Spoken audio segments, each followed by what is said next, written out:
ਸਲਾਮੁਅਲੈਕਮ ਮੇਰੇ ਪਾਕਿਸਤਾਨੀਓ। मैं कुछ ਤੁਹਾਨੂੰ ਵਿਖਾਉਣਾ ਚਾਹਨਾ ਤੇ ਕੁਝ ਸਮਝਾਉਣਾ ਚਾਹਨਾ। ਇਹ ਵੇਖੋ ਕਿੱਡੀ ਸੋਹਣੀ ਮਸਜਿਦ ਹੈ, ਟੈਲ ਪੱਥਰ ਲੱਗੇ ਆਵੇ, ਸੋਹਣਾ ਕਲੀਨ ਪਿਆ ਆਵੇ।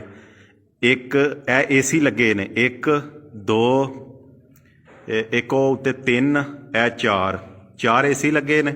ਉਸ ਤੋਂ ਬਾਅਦ ਇਹ ਨੁੱਕਰ 'ਚ UPS ਪਏ ਆਵੇ। ਜੇ ਲਾਈਟ ਟੁਰ ਜੇ ਤੇ UPS ਚਲਾ ਕੇ ਤੇ ਅਸੀਂ ਆਪਣਾ ਸਿਸਟਮ ਚਲਾ ਲੈਂਦੇ ਹਾਂ। ਉਸ ਤੋਂ ਬਾਅਦ ਇਹ ਬਾਹਰ ਆ ਜਾਓ, ਇੱਥੇ ਟੈਲ पत्थर लगे आ बड़ा सोहना, दीवारां नाल भी थल्ले भी। उस तो बाद अगे आ जाओ, ए पानी ठंडा पीना ते गर्मियां दे विच ओह भी सहूलत है आवे। उस तो बाद ए साडा वुजूखाना है, ए बाथरूम ने। ओह नज़र आउंदा पिया ओह पानी गर्म करन वास्ते वे कि नमाजियां नूं किसी किस्म की कोई परेशानी ना बने।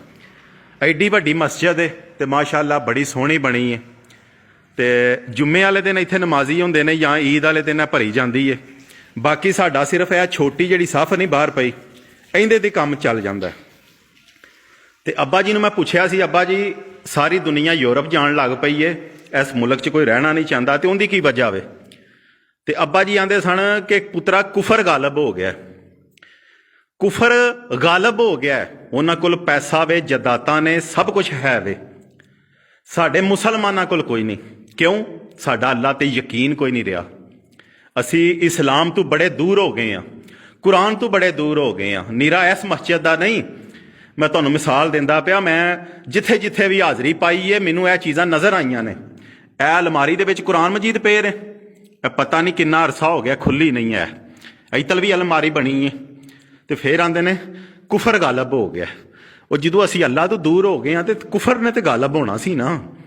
बराए मेहरबानी तवज्जो करो, मस्जिद च खलो के दसना वा पिया कि खुदा दी कसमें अल्लाह है जे, असां मर जाना जे। अल्लाह ने एक एक चीज़ का साढ़े कोल हिसाब लैना जे, एक एक चीज़ का हिसाब लैना जे।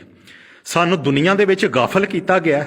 जो पाकिस्तान दे विच अखबार शुरू हुई सी ना, उहदे ते कुछ गंदियां तस्वीरां हुंदियां सन। काम उत्थों स्टार्ट होया सी ते कित्थे पहुंच गया।